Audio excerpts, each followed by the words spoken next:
Ja, hallo liebe BVB-Fans bei BVB TV. Ein dramatisches und ein Stück weit auch enttäuschendes Wochenende liegt hinter uns und wir haben alles ein wenig sacken lassen und freue mich jetzt hier zu sitzen mit Manuel Akanji. Schön, dass du dir die Zeit genommen hast. Manuel, ich habe am Wochenende gesehen, du warst nach dem Schlusspfiff doch enttäuscht, niedergeschlagen, sehr emotional warst du.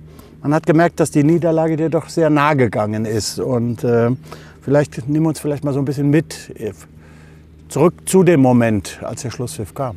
Ja, also ich war wirklich sehr enttäuscht, weil ich hatte das Gefühl, dass viel mehr möglich war. Und ich glaube, das wussten wir alle als Mannschaft auch. Und wir sind sehr gut ins Spiel gestartet und dann kommt halt dieser Elfmeter, den man meiner Meinung nach niemals pfeifen darf.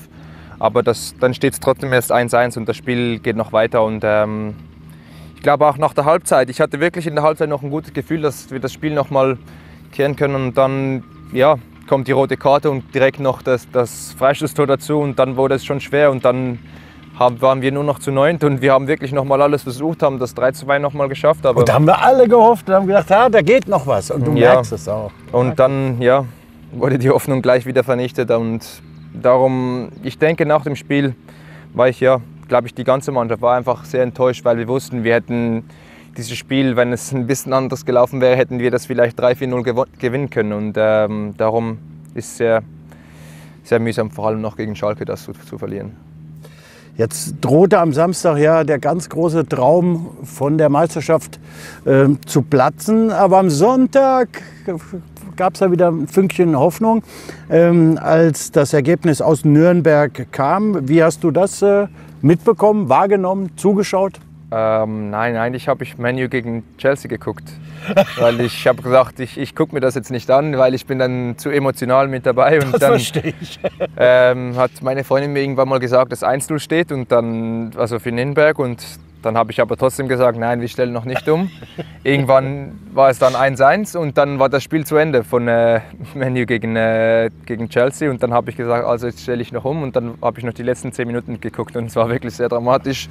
Ja. Nürnberg hätte noch gewinnen können, dann hätte es Bayern noch gewinnen können. Und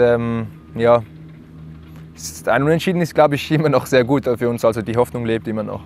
Ja, da können wir wirklich froh sein, dass das Spiel so ausgegangen ist. Jetzt geht es am Samstag nach Bremen und wie brutal schwierig oder schwer es ist, gegen die zu spielen, haben wir zweimal dieses Jahr schon mitbekommen. Woraus könnt ihr die Kraft ziehen, dort zu bestehen? Ich glaube, am meisten aus dem Sonntag, was dann auch noch passiert ist, weil ich glaube, bei vielen war es in den Köpfen, das könnte jetzt vorbei sein. Klar, wäre noch mal möglich gewesen, aber es ist um einiges schwerer geworden und dann durch das Unentschieden am Sonntag hat es uns noch mal Hoffnung gegeben und ich glaube, das müssen wir mitnehmen in das Spiel am Samstag. Wir müssen alles dafür tun, um dort gewinnen zu können und jetzt einfach wirklich halt einfach unsere Spiele gewinnen und das ist das Wichtigste, was momentan zählt. Jetzt fehlt Marco die nächsten 2 Spiele, Marius die nächsten 3 Spiele. Du hast am Samstag die Binde auch getragen und wirst auch in den nächsten Spielen sicherlich vermehrt Verantwortung bekommen. Die hast du auch schon. Du bist noch in Anführungsstrichen relativ jung. Das ist ja auch nicht ganz so einfach, damit umzugehen. Macht die Rolle Spaß? Liegt sie dir? Ja, ich glaube, also zuerst konzentriere ich mich einfach mal darauf, meine Leistung abzurufen und versuche so die anderen mitzuziehen. Und klar, wenn irgendjemand Hilfe braucht, versuche ich auch da zu sein.